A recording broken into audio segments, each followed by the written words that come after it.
अस्सलाम वालेकुम रहमतुल्लाहि व बरकातहू। जी हाँ नाजरीन, मैं एहतिशाम निज़ामी कासमी। आज 9 जनवरी 2025 है। नाजरीन, इस वक्त की 3 बड़ी ख़ास ख़बरों से आपको आगाह किया जा रहा है। एक ख़बर का ताल्लुक हज से है, दूसरी ख़बर का ताल्लुक यूनिफॉर्म सिविल कोड से है और तीसरी ख़बर का ताल्लुक संभल की शाही जामे मस्जिद से है। आप सबसे खुसूसी तवज्जो चाहेंगे, इन तीनों ख़बरों को सुन लीजिए। नाजरीन, पहली खबर से आपको आगाह करते चले, उंदुलुस स्पेन से चंद नौजवानों का काफिला घोड़ों पर हज के सफर के लिए रवाना हो गया है। 7 महीने में 8000 किलोमीटर का फासला तय करके हिजाज मुकद्दस पहुंच जाएंगे इंशाअल्लाह ताला। मीडिया रिपोर्ट से मिली जानकारी के मुताबिक आपको बताएं, स्पेन के 4 अफराद जिन्होंने घोड़े पर सवार मुसलमान होकर हज पर जाने का ख्वाब देखा था, वो पाक सरजमीन की तरफ रवाना हो गए हैं। 35 साल बाद घोड़ों पर मक्के का सफ़र स्पेन से शुरू हुआ। उर्दू यूनान की तफसीलात के मुताबिक 13 अक्टूबर 2024 को हेलवा के कस्बे अल-मोनास्टर से 4 हुज्जाज किराम घोड़ों पर सवार मक्के की सिमत रवाना हुए। 1988 में राफील नामी शख्स का किया गया वादा जो पूरा होना शुरू हो रहा है। राफील, जिसका नाम अब अब्दुल्ला है, उन्होंने 24 साल की उम्र में जोग्राफिया और तारीख़ में ग्रेजुएशन किया और कुछ अहम इम्तिहानात की तैयारी कर रहे थे। उन्होंने वादा किया था कि अगर वो पास हो गए तो वो इस्लाम कबूल कर लेंगे और घोड़े पर सवार मक्के की ज़ियारत करेंगे।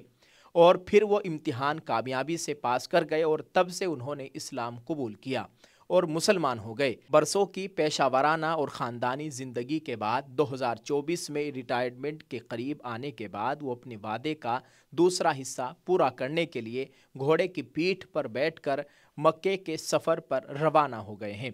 हस्पानवी हुज्जाज मुसलमानों की कहानियों से मुतवज्जे हुए, जिन्होंने घोड़ों और ऊँटों जैसे रिवायती ज़राए का इस्तेमाल करते हुए मक्के का सफ़र किया, तारीख़ी रास्तों पर तहकीक की। घोड़े की पीठ पर सफ़र हज के कदीम तरीक़ों और माजी की रिवायात से ताल्लुक़ रखता है। घोड़ों पर 8000 किलोमीटर का सफ़र तय करने के बाद हुज्जाज किराम जून 2025 में अपनी मंजिल पर पहुँचेंगे। हम दुआ करते हैं आपका ये मुबारक सफ़र बरकतों भरा और खैर आफियत से मंजिल मकसूद को पहुँचे, आमीन। आप इस ताल्लुक़ से क्या कहेंगे दोस्तों? कमेंट में अपनी राय का इज़हार ज़रूर कीजिएगा। अल्लाह ताला हमें भी इस साल हज बैतुल्लाह की सआदत नसीब फरमाए, आमीन।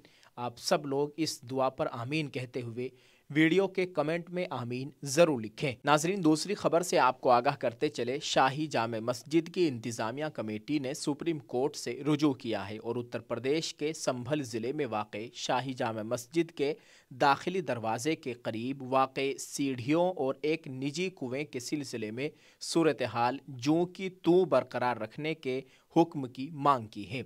सुप्रीम कोर्ट कल यानी 10 जनवरी को इस मामले की समाअत करने जा रहा है। अर्जी में संभल ज़िला मजिस्ट्रेट को हिदायत देने का मुतालबा किया गया है कि सुप्रीम कोर्ट की इजाज़त के बगैर इस सिलसिले में कोई कार्रवाई या कदम न उठाया जाए।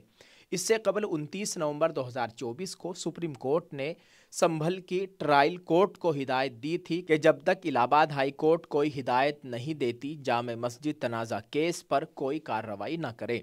सुप्रीम कोर्ट ने कहा था कि मुस्लिम पार्टी सर्वे ऑर्डर के खिलाफ हाई कोर्ट जा सकती है।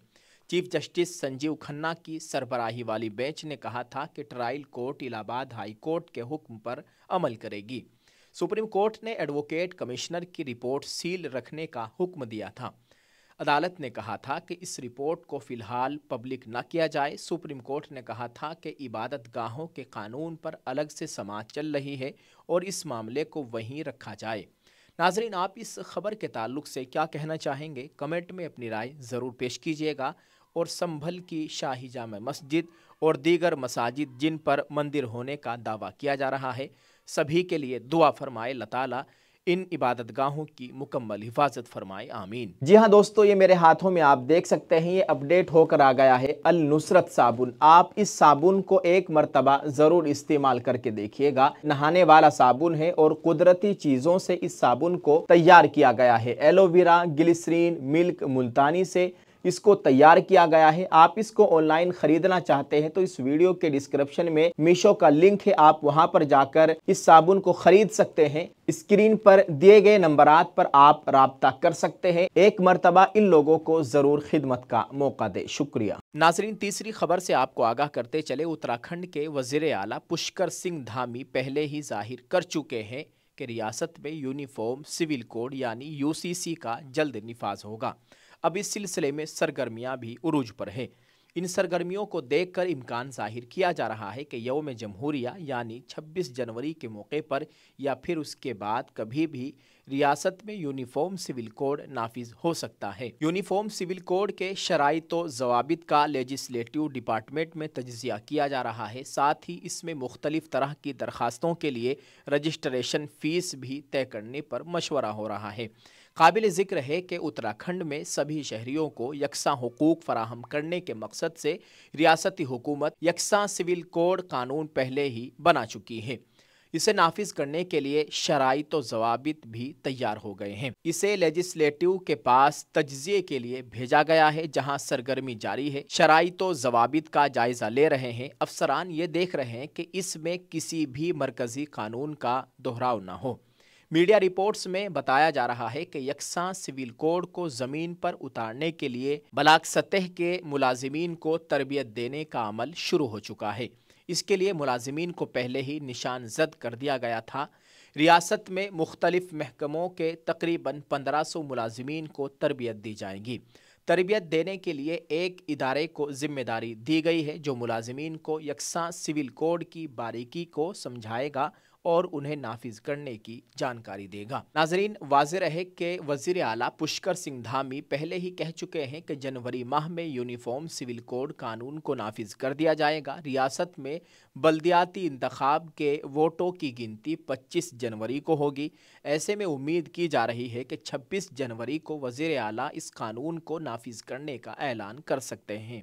یونیفارم سول کوڈ کے اصول و ضوابط بنانے کے لیے تشکیل کمیٹی نے مختلف خدمات مثلاً شادی، طلاق، لیو ان ریلیشن شپ اور وصیت وغیرہ کے لیے رجسٹریشن فیس کی تجویز کی تھی۔ یہ فیس 1000 روپے سے لے کر 5000 روپے تک مجوزہ ہے۔ ذرائع سے جو خبریں سامنے آ رہی ہے اس میں بتایا جا رہا ہے کہ حکومت نے اس فیس کو بہت زیادہ مانا ہے، یعنی رجسٹریشن فیس کو کم کرنے کی کوشش ہو سکتی ہے۔ ایسی امید کی جا رہی ہے کہ یہ فیس 100 روپے سے لے کر 500 روپے تک رکھی جائے گی۔ اور بڑی بات یہ ہے کہ یونیفارم سول کوڈ کو اتراکھنڈ میں نافذ کیا جا رہا ہے۔ اب دیکھنا یہ ہے کہ اس میں مسلمان کیونکہ اس کا ویرودھ کر رہے تھے، اب دیکھتے ہیں کہ اس کے نافذ ہونے کے بعد اس میں کیا خامیاں ہیں جس وجہ سے مسلمان اس کا ویرودھ کر رہے تھے۔ معتبر ذرائع سے یہ بھی خبر ملی ہے کہ مسلمانوں کے جو بڑے ذمہ دار ہیں وہ اس کے نافذ ہونے کا انتظار کر رہے ہیں اور پھر دیکھیں گے کہ اس کے نافذ ہونے کے بعد یونیفارم سول کوڈ میں ایسی کون سی خامیاں ہیں جو شریعت سے ٹکرا رہی ہیں جس سے مسلمانوں کو نقصان ہو رہا ہے۔ اگر ایسا ہوتا ہے تو پھر حکومت کے لوگوں سے مسلمانوں کے جو بڑے مذہبی رہنما ہیں وہ بات کریں گے۔ اللہ تعالیٰ خیر کا معاملہ فرمائے۔ ناظرین، آپ اس تعلق سے کیا کہنا چاہیں گے؟ کمنٹ کر کے اپنی رائے کا اظہار کریں، اور دعا ہے اللہ تعالیٰ ہم سب کے حال پر رحم فرمائے۔ اللہ تعالیٰ ہمیں بھی اس سال حج بیت اللہ کرنے کی توفیق عطا فرمائے۔ بہت بڑی بات ہے کہ یہ لوگ گھوڑوں پر سفر کر کے مکہ مکرمہ پہنچنے والے ہیں۔ اللہ تعالیٰ ان کے سفر کو آسان فرمائے، آمین۔ دوستو، آپ اس ویڈیو کے کمنٹ میں ایک پیارا سا دعائیہ جملہ ضرور لکھیں۔ جزاک اللہ۔ السلام علیکم ورحمۃ اللہ وبرکاتہ۔